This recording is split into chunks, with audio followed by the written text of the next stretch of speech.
Po sa ating lahat mga ka-Team EDSI. So, nagiging highlights po siya ngayon po, yung pagtalon nga po ni Kalingap Edu.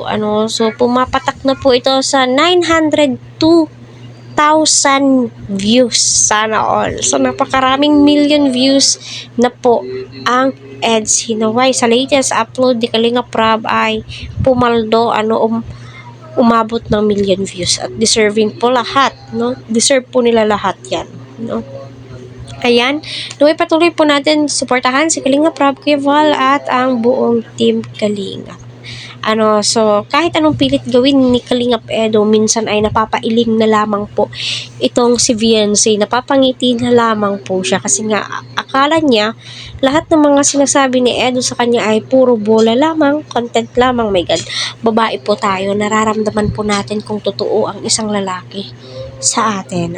Sana ito, ipanalo mo na to, my God, no? Diba, sabi mo ipapanalo mo, hirap naman kung hindi mo ipapanalo, aasa kaming mga viewers mo. I hope, no, na pinapanood mo itong mga reaction video po namin. Alam niyo naman, kaming mga supporters, my God, excited po kami sa magiging kinahinatnan or pwedeng mangyari sa EDSI. Kasi hindi lang po to basta love team, hindi lamang po ito basta content lang para sa amin as a viewers.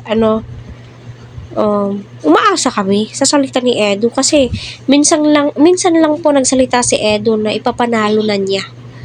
No, ipapanalo niya na po itong si Viancy. Sana all. At saka yun, no, sa part 22 ay ewan ko lang kung bakit ko siya binalik-balikan. Siguro kasama na yun sa pagmamaraton ko, or siguro na-excite lang po ako doon sa mga banat ni Edu, no, na hindi daw po siya hindi po niya binubola si Viancy.